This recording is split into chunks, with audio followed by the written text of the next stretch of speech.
rebonjour à toutes et à tous. On se retrouve cet après-midi pour une nouvelle conférence, cette fois-ci autour du fret aérien, des exigences liées à ce mode de transport, des enjeux.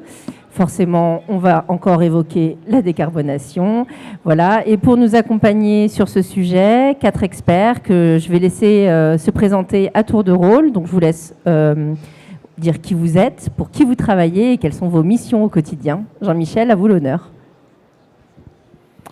Merci beaucoup. Jean-Michel Garcia. Moi, je suis délégué aux transports internationaux pour l'AUTF.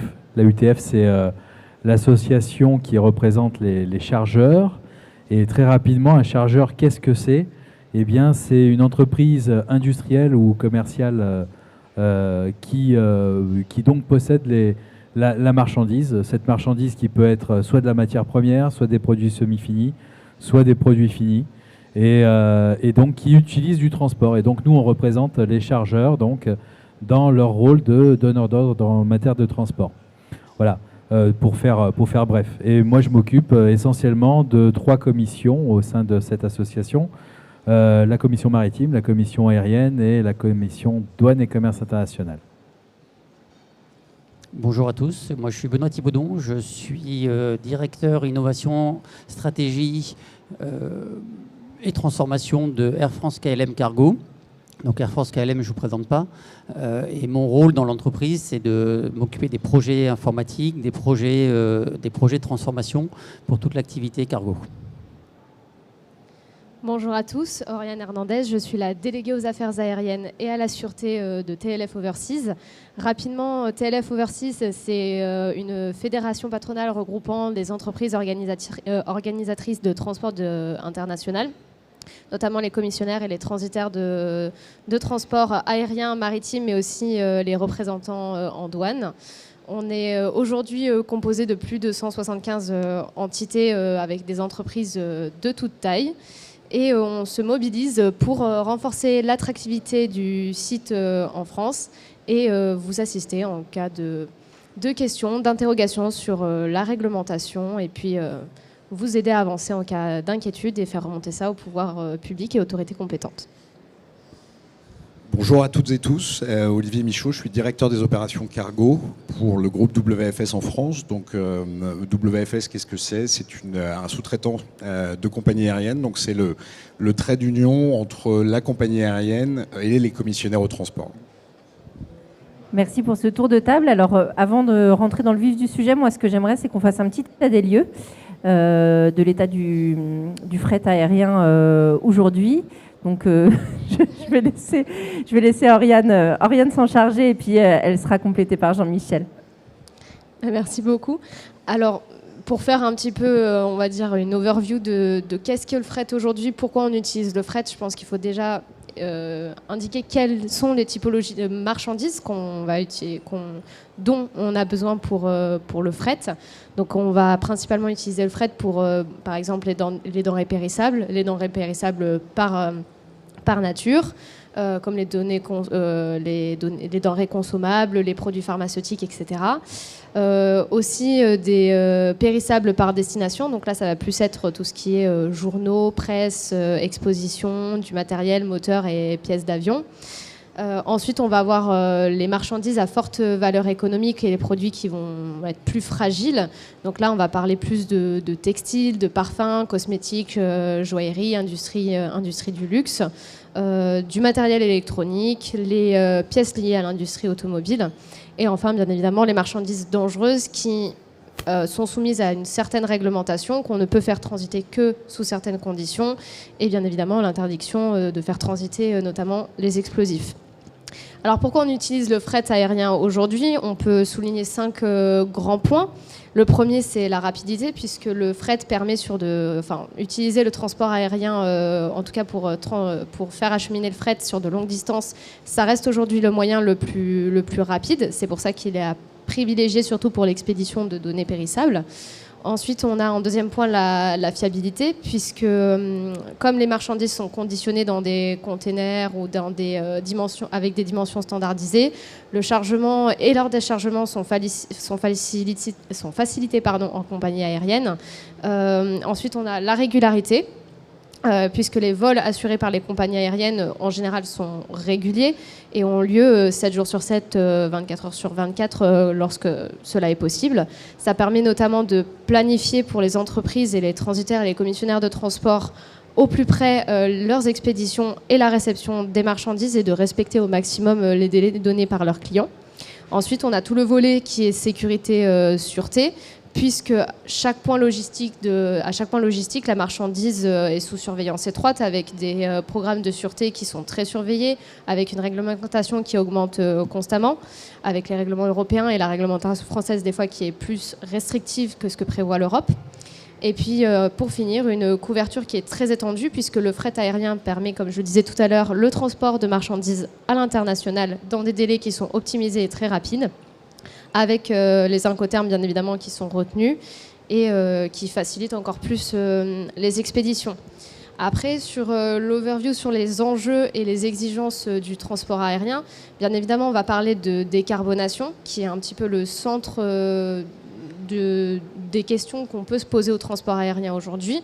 Il y a des workshops qui sont organisés par certaines organisations, par certaines fédérations. Et on peut se rendre compte à l'heure d'aujourd'hui que la décarbonation, en tout cas au niveau du transport aérien, n'évolue pas et n'évolue pas comme on l'espère, qui est beaucoup plus lente que prévu. Tout simplement pourquoi ? Parce que depuis le Covid-19, on a une augmentation de la demande autant du côté passager que du côté fret, qui demande de plus en plus de lignes à mettre en place. Notamment en termes de fret, puisque c'est ce domaine qui nous concerne, on va avoir la Chine et les États-Unis qui sont très demandeurs et puis receveurs de fret. Donc c'est eux particulièrement qui sont, où on va dire la zone de fret est particulièrement centrée. Après, pour aider la décarbonation, on sait que les workshops s'appuient sur 5 grandes dimensions. Il va y avoir la prise en compte, bien évidemment, comme je disais, de l'augmentation du trafic aérien. Bien évidemment, tout ce qui va être fuel efficiency, l'évolution donc du SAF, qui est aussi le Sustainable Aviation Fuel, les différents types de SAF qui seront présentés ultérieurement et par les organisations internationales et qui pourront être mis en place, et bien évidemment une évaluation du marché. Après, il faut savoir que bien évidemment, tout ça, dès qu'on le présente, on va dire, à nos adhérents ou aux adhérents de différentes fédérations, associations, ça leur provoque des inquiétudes. Donc, c'est pour ça qu'il y a ces workshops, qu'il y a ces groupes de travail. Ça permet vraiment de donner les inquiétudes, de pouvoir essayer de voir sur quel domaine et sur quelle dimension nous, on doit travailler pour les rassurer, pour leur montrer qu'il y a des moyens alternatifs pour décarboner le fret aérien, notamment avec éventuellement l'entrée sur le marché d'avions hydrauliques ou électriques entre 2040 et 2050. Mais ça encore, c'est des projets en cours, donc il va falloir comment ça évolue dans l'avenir. Donc là, on est vraiment sur les prémices de la décarbonation et en tout cas sur les workshops qui sont organisés. Merci beaucoup, Oriane. Alors, quand on a échangé juste avant avec Jean-Michel, voilà, sur la vision chargeur, on était plus ou moins en cohérence. Je vous laisse enchaîner. Alors, tout à fait, hein, tout ce qui vient d'être dit, à la limite, je pourrais le redire, sachant qu'effectivement, dans le transport aérien, les chargeurs passent essentiellement par des commissionnaires de transport.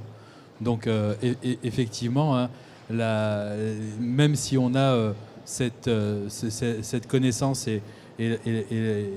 et puis l'utilité d'utiliser le transport aérien, pour ce mode de transport en particulier, on passe essentiellement par des commissionnaires de transport, ce qui n'est pas le cas forcément pour le maritime. Donc voilà, c'était bien de le souligner. Donc ce point-là aussi, je vais juste aller un petit peu plus loin, puisqu'on parle de transport de marchandises. Il y a quand même 2 types on va distinguer 2 types d'acteurs en marchandises. Il y a ce qu'on appelle les expressistes qui effectivement ont leurs propres avions et qui génèrent quand même beaucoup de volume aérien, déjà rien que eux de leur côté. Et d'un autre côté, il y a le cargo. Et le cargo, effectivement, on a les vols tout cargo, où c'est essentiellement de la marchandise, mais il y a aussi les 50% de la marchandise qui transite par l'aérien qui passe par les vols voyageurs. Donc là, effectivement, ce qui est intéressant de savoir, c'est que la population augmentant et les échanges internationaux existants, l'aérien est un mode qui est plutôt en croissance, effectivement. Donc je le précise, pourquoi ? Parce que, quand même, dans les politiques des chargeurs, il y a quelque chose de très important qui est bien présent, et ça a été très bien annoncé, c'est la décarbonation. Aujourd'hui, les chargeurs sont sollicités sur la décarbonation au niveau de leur industrie, mais aussi au niveau du transport. Et donc, elles doivent faire des efforts et prouver qu'effectivement, elles diminuent ces dégagements de CO2, etc. Et l'un des premiers axes en transport international qu'on va identifier comme étant excessivement pénalisant, c'est le transport aérien. Alors, ça, c'est un état de fait. Bon, maintenant, il y a différents acteurs, et il y a différents acteurs qui sont très actifs. Les aéroports travaillent beaucoup sur la décarbonation. Le pré-post-acheminement, on travaille sur la décarbonation. Les compagnies aériennes se renseignent sur ce qui existe pour effectivement pouvoir décarboner, mais effectivement, on se heurte à certaines difficultés, même si les avionneurs font des progrès en motorisation, etc. Bon, la disponibilité du carburant SAF n'est pas forcément toujours à l'heure du jour, mais je laisserai les spécialistes s'en occuper tout à l'heure. Donc voilà, il y a quand même cette problématique, mais par contre, effectivement, même si l'un des objectifs finalement logistiques des chargeurs est de voir quelles sont d'autres alternatives, ça a été aussi très bien dit, il y a certains secteurs où c'est obligatoire de passer par l'aérien. Et même les entreprises qui ont une politique de se dire on diminue l'aérien, et bien finalement, dernièrement, il y a eu une réglementation qui est parue sur les fûts de 25 litres pour une nouvelle directive qui implique soit de changer la taille des fûts, soit d'être chargeur connu, donc quelque chose d'assez contraignant. Et on s'aperçoit que finalement, même les entreprises qui veulent réduire ces volumes, sont les premières à être au rendez-vous pour savoir quel est le changement, parce qu'effectivement, c'est un mode de transport qui est utilisé. Et dans ces secteurs d'activité qui ont été très bien énoncés tout à l'heure. On parle du luxe. Le luxe, on fait du sur-mesure, on a besoin de... On n'a pas de stock existant, on fait du sur-mesure, on a besoin de livrer en direct. Et on a des champions français du luxe qui ont besoin du transport aérien. On a des industriels qui ont besoin d'urgence pour certaines productions. On a différents types d'activités qui nécessitent forcément l'aérien, et ça ne diminuera pas forcément. Donc c'est pour ça que nous, les chargeurs, on s'intéresse beaucoup à ce mode de transport. Et on suit ça avec beaucoup d'attention. Benoît, je vous laisse apporter votre vision. Je pense qu'effectivement, on peut ajouter pas mal de choses. Par exemple, Air France KLM, la répartition entre les soutes passagers et les avions tout cargo, elle est encore plus forte en soutes passagers, puisqu'on est au-delà de 80% pour Air France KLM et même 90% pour Air France. Donc la grande majorité du fret qui est transporté par Air France se fait dans les soutes passagers, avec des exceptions, certains produits ne sont pas utilisables. Ce qu'on voit sur le marché, c'est qu'il y a quand même une grosse différence entre ce qui vient du grand public et ce qui vient des professionnels. Le grand public a un certain rejet de l'avion qu'on voit un peu partout dans les médias d'une certaine manière, qui revient pas du tout sur du côté professionnel, où les projections du trafic aérien de fret restent fortes et en progression dans les prochaines années. On sait déjà que la production d'avions full freighter sera inférieure à ceux qui vont sortir, donc les capacités vont quand même baisser, donc ça va avoir un impact sur les yields. On a vu pendant la crise Covid une très forte remise sur le marché d'avions tout cargo pour compenser la baisse du trafic passager. Et donc il y a quand même des mouvements importants, et on sent pas la décroissance dont on entend parler. Malgré tout, on est bien conscient que effectivement les produits type périssables et autres sont ceux qui ont le plus d'avenir dans ce domaine-là, où le facteur temps est le plus important. le développement des activités très lointaines, comme la Chine par exemple, ou même ce qu'on appelle la stratégie Chine +1, qui pousse de plus en plus à développer au-delà de la Chine ou dans d'autres pays, et pas uniquement en Chine, est aussi favorable au trafic aérien qui transporte des moins grandes quantités que les bateaux. Donc il y a effectivement l'inquiétude sur le transport aérien est réel. Le transport aérien pollue, c'est pas quelque chose qu'on peut aujourd'hui nier. Malgré tout, on sent qu'il y a quand même des attentes des clients pour le trafic aérien. Si on prend le sujet des carbonation avec le SAF, déjà il faut savoir que le SAF émet autant de CO2 que du jet classique. La différence se fait pas du tout sur les émissions de CO2 directes, elle se fait sur la chaîne de production, puisque la chaîne de production du SAF en fait produit sur cette partie-là 75% de moins que les énergies fossiles. Aujourd'hui, pour une compagnie aérienne comme Air France, 90% des émissions directes ou indirectes de CO2 proviennent de sa consommation de jet. Donc c'est vraiment un sujet prégnant. On ne produit pas notre outil de production, c'est-à-dire qu'on est dépendant des compagnies aéronautiques qui produisent les avions et qui développent les technologies. Donc on est loin de pouvoir bouger vers d'autres technologies, particulièrement sur les vols long courriers, qui sont ceux qui sont concernés par le fret aérien, puisque le fret aérien de courte et moyenne durée se fait dans des camions. Donc il y a des moyens de décarbonation avec le camion qui sont plus forts d'ailleurs que pour les avions. Donc c'est important. Air France s'est inscrit depuis un bon moment dans cette démarche-là. Alors c'est des chiffres qui vont paraître un peu ridicules, mais en 2023, la consommation de SAF pour Air France était de 0,8%. Ça peut paraître pas beaucoup, on est leader sur le marché de ce point de vue-là, et donc on voit la marge de progression. Air France s'est inscrit dans le cadre du SBTI, qui est une autorité qui contrôle et qui donne une sorte de mandat aux entreprises pour démontrer qu'on s'inscrit bien dans une démarche de décarbonation basée sur la science. Sortir de tous les on-dit et compagnie et avoir des facteurs et qui contrôlent ce qu'on propose aussi. Et dans ce cadre-là, on s'est engagé à diminuer de 30% les émissions de CO2 d'Air France par rapport à 2019. Les deux principaux axes sont bien sûr le SAF dont on vient de parler, puis aussi le renouvellement des flottes dont Jean-Michel vient de parler aussi, qui permet de diminuer. Les avions qu'on renouvelle aujourd'hui sont entre 20 et 25% moins consommateurs que les générations précédentes. Donc c'est aussi un facteur important.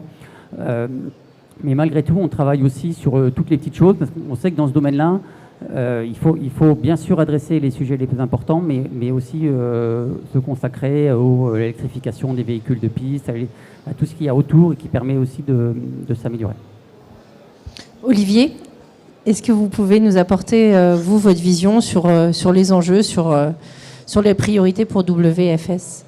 Je pense qu'il y a pas mal de choses qui ont été dites. Alors déjà, simplement pour insister sur le rôle de la crise sanitaire dans la prise de conscience et la modification de la perception qu'on pouvait avoir du fret aérien, qui était plutôt, je pense, jusqu'en 2019, un acteur secondaire du transport aérien.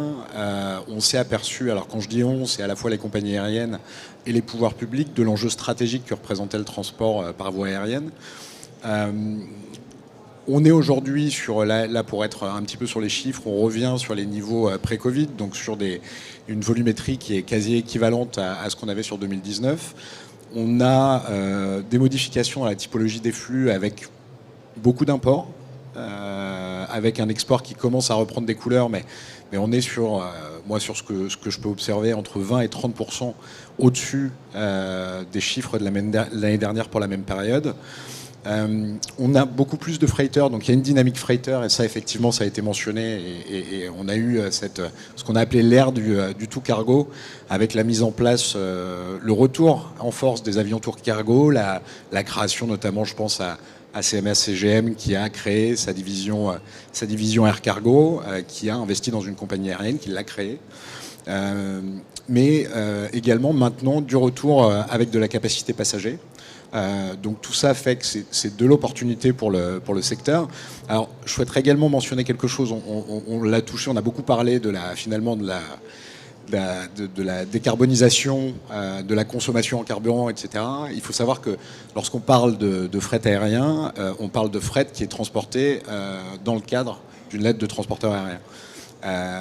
Qu'est-ce que ça veut dire, et notamment en Europe? C'est du pré- et du post-acheminement par transport routier. Donc ça, il ne faut pas qu'on le perde de vue. Tout le travail qui est fait, ce travail de fond sur la décarbonisation, effectivement, au niveau compagnie aérienne, on a malgré tout également des efforts à poursuivre sur tous les partenaires qu'on va avoir au niveau du transport. Voilà. Donc effectivement, le côté camion est important, parce que ça représente une partie importante de l'activité des compagnies aériennes en Europe. Mais c'est vrai aussi aux États-Unis, on fonctionne toutes pareil sur les courtes distances, on utilise le camion.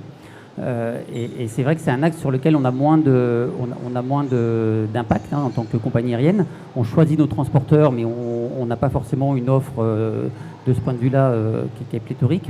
En revanche, je disais tout à l'heure qu'on travaillait aussi sur les différents périmètres et pas uniquement sur le SAF et la consommation de nos avions.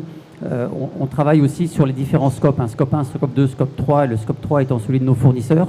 Donc on pousse aussi nos fournisseurs à faire des efforts dans ce domaine-là. Et c'est un point qui est important pour les compagnies aériennes, c'est que l'effort soit partagé par l'ensemble des acteurs. Un des points importants aussi autour du SAF, c'est que c'est beaucoup plus cher et que les compagnies aériennes ne sont pas des entreprises particulièrement rentables et qu'elles ne pourront pas supporter seules le surcoût qui viendra de l'utilisation du SAF. Donc ça va aussi se répercuter sur les prix pour les clients finaux. Alors je rebondis sur les prix, c'est très bien. Puisque oui, effectivement, ça va augmenter les prix, mais ça va augmenter les prix pour tout le monde.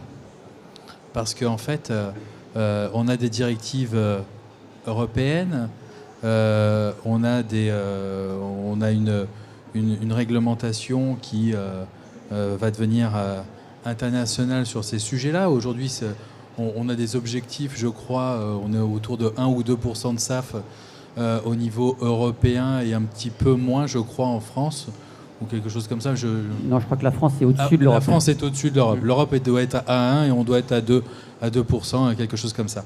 Je ne connais pas les chiffres exactement. Mais ça veut dire quoi? Ça veut dire que ça fait partie d'une exigence qui est demandée à tous les acteurs. Toutes les compagnies aériennes doivent avoir un certain pourcentage de SAF. Ça joue automatiquement sur les coûts. À partir du moment où ça joue sur les coûts, bien entendu, que le coût de revient qui sert à faire un prix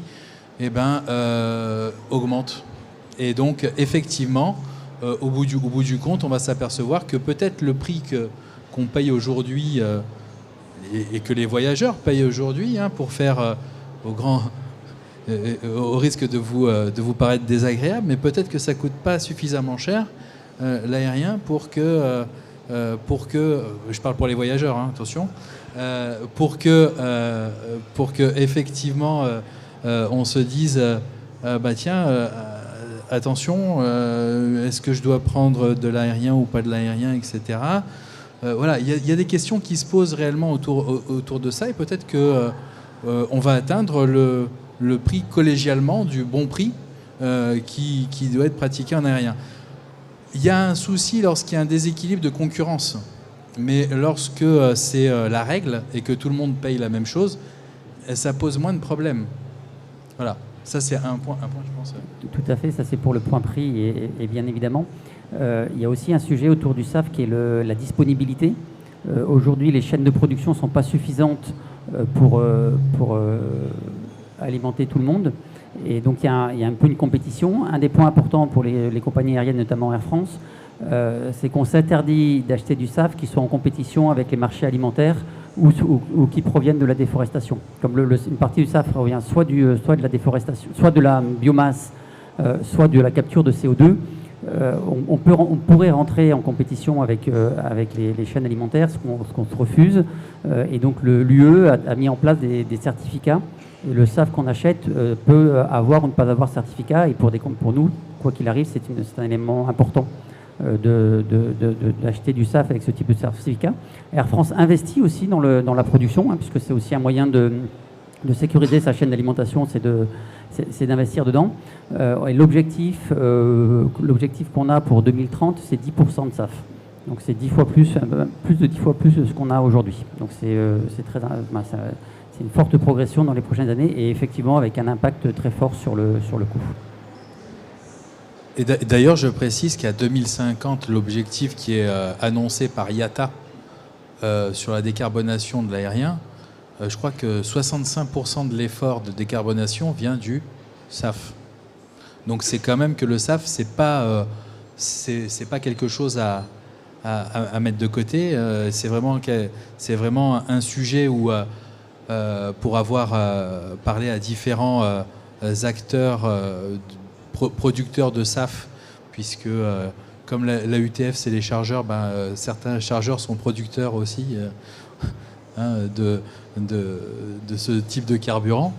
Donc effectivement, il y a une certaine facilité à produire. Par contre, effectivement, c'est le fait, c'est de le faire, et puis de le faire dans quelles conditions, parce qu'il y a SAF et SAF. Ça a été dit. Donc il y a un gros sujet qui va être là-dessus et donc qui intéresse beaucoup les chargeurs, parce qu'aujourd'hui, ce qui se passe, on parle de certificats, de quotas de décarbonation. Ça, c'est des choses qui, pour les chargeurs, sont pas super palpables et puis qui sont pas super bien maîtrisées et puis et donc qui posent question aussi, même si ça existe et ça fait partie de la démarche. Donc ça, c'est des sujets aussi qu'on souhaite creuser et sur lesquels on souhaite avancer. Voilà. Donc le scope 1 des compagnies aériennes et un petit peu le scope 3 des chargeurs. Donc voilà, on est sur des éléments. Je ne sais pas si scope 1, scope 2, ça parle à tout le monde, mais en fait, voilà, c'est quand même des sujets qui sont importants. Le scope 1, c'est tout ce qui est relatif à l'industrie propre de l'entreprise. Et le scope 3, c'est plutôt tout ce qui va y avoir lié au lien avec le transport de la marchandise ou les choses annexes, on va dire. Et donc voilà.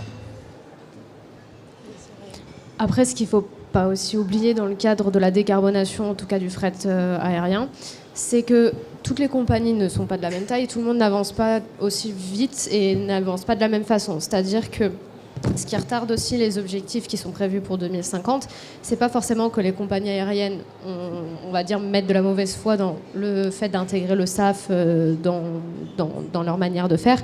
C'est surtout qu'il y a aussi le problème de ce surcoût, de faire entendre le surcoût aux passagers, de faire entendre le surcoût aux compagnies, aux chargeurs, aux commissionnaires. Et ça, c'est assez compliqué et c'est ce qui inquiète. Ça, dès qu'on parle de prix, de toute façon, ça inquiète un petit peu tout le monde.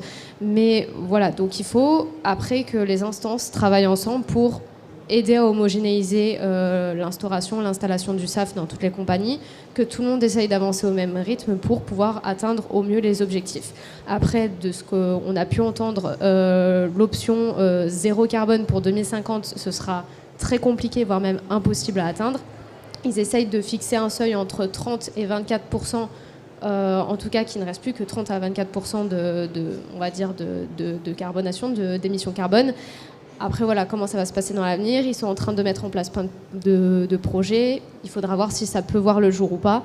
Mais la création, par exemple, d'avions électriques, quand ils annoncent les coûts, c'est vrai que ça va demander pas mal d'efforts des pouvoirs publics, pas mal d'efforts des autorités. Et forcément, ça va se répercuter et sur le fret et sur les passagers. Donc ça va être quelque chose qui va être peut-être difficilement entendable au début, mais qui va devoir rentrer dans les mœurs si on veut atteindre les objectifs d'ici 2050.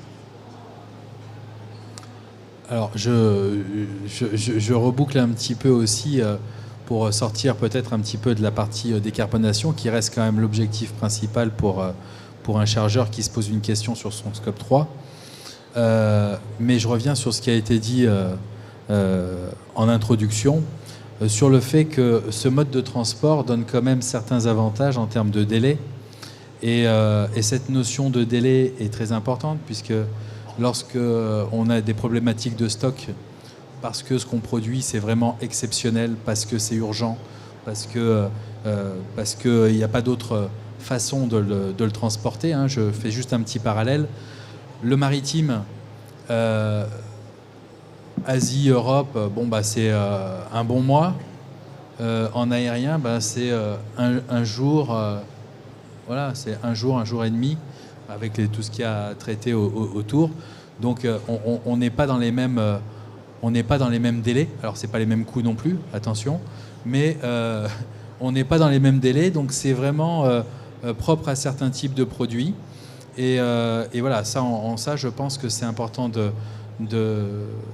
le rappeler. C'est vraiment du spécifique. Alors bien sûr, ceux qui avaient tendance à générer de l'urgence en permanence, il faut réfléchir sur la notion de stock, sur la notion de risque, etc. Et donc il y a des grosses réflexions là-dessus. Mais quoi qu'il en soit, l'utilité et la place du transport aérien existent bien. Donc ça, c'est je pense, intéressant de le rappeler. Voilà. Exactement. Après, voilà, c'est ce qui a été démontré aussi, c'est que beaucoup d'adhérents ont pu parler directement à leurs clients pour proposer des solutions alternatives.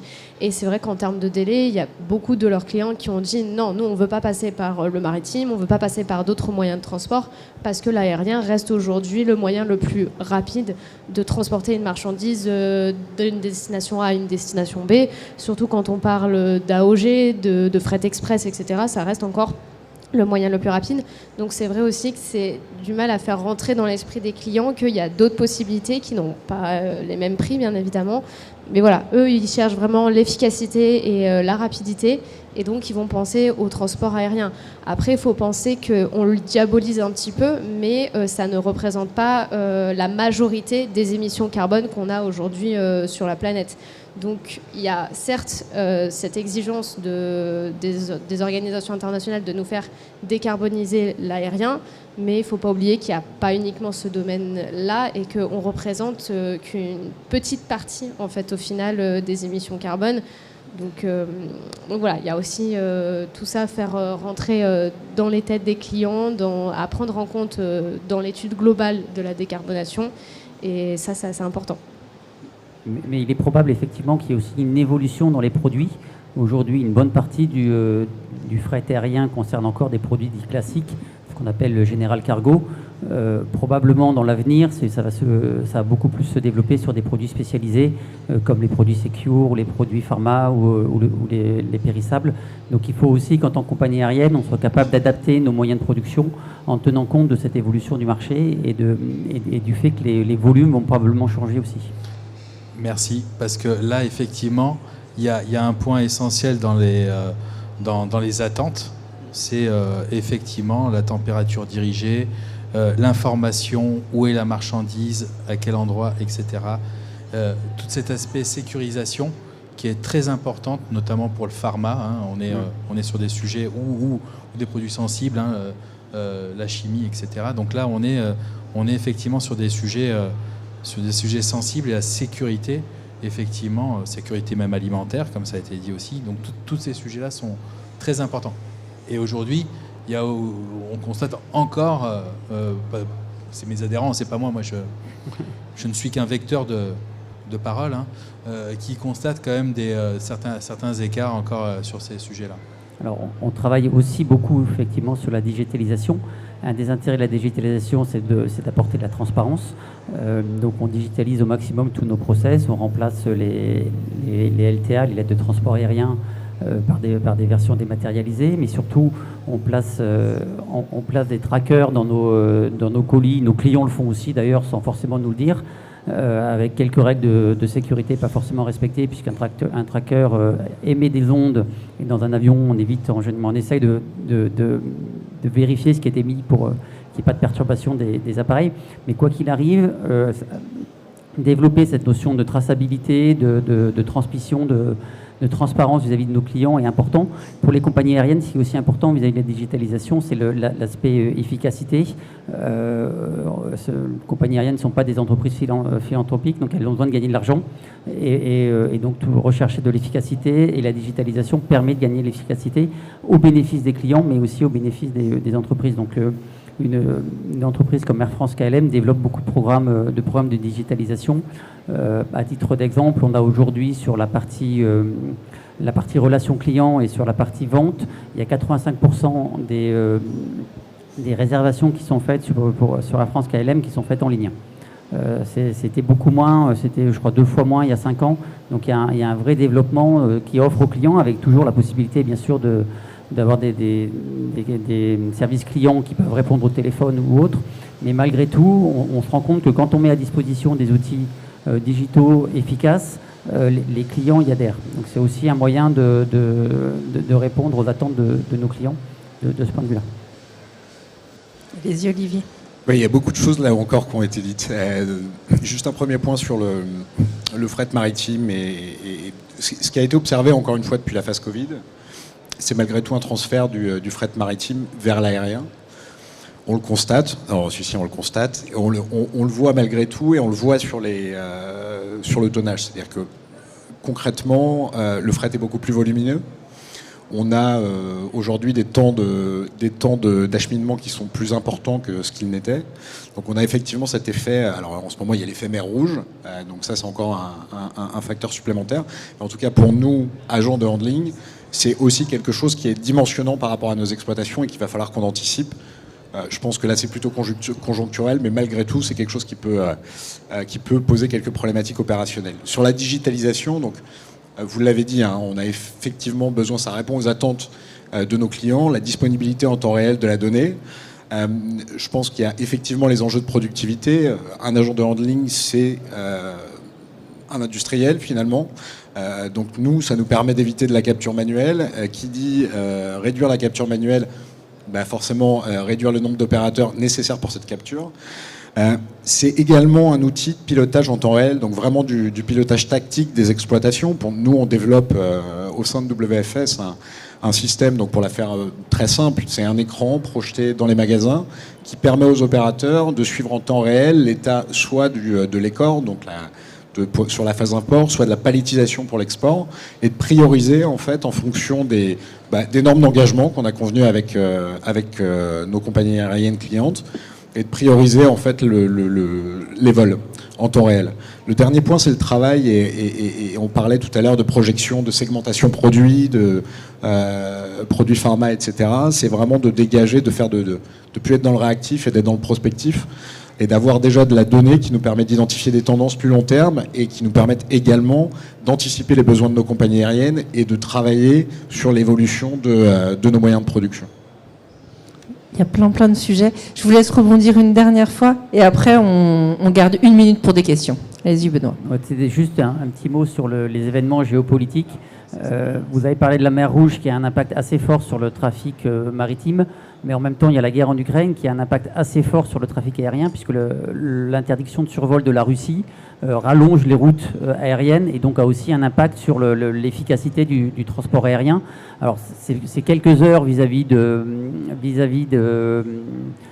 du transport maritime, ça n'a pas un réel impact, sauf que c'est un impact sur les payloads. On peut moins remplir nos avions parce qu'on doit compenser le remplissage des avions par du fuel. Donc ça a des impacts assez forts. Donc ces 2 événements géopolitiques qui sont peut-être marginaux, mais on se rend compte que de manière générale, le transport est complètement pris en otage par toutes les crises qui peuvent apparaître un peu partout dans le monde, et chacune de ces composantes est prise en otage.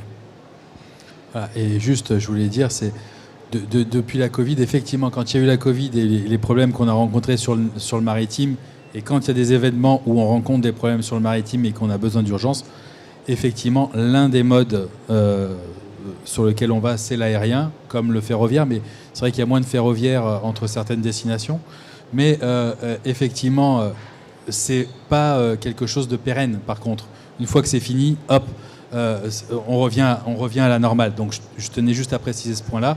Et puis on est ravis, nous chargeurs, de savoir que les entrepôts de WFS, il commence à y avoir des organisations qui pouvaient y avoir en supply chain, en logistique, chez les industriels, depuis pas mal d'années déjà. Donc on aime bien ça, voilà. Donc on le félicite.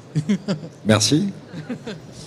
Bon, il nous reste 30 secondes, même pas. Est-ce qu'il y a une question? Ce sera la seule, je suis désolée. Il est déjà 14h40. Bonjour, je m'appelle Marie-Ali, je fais partie du cabinet SIA Partners.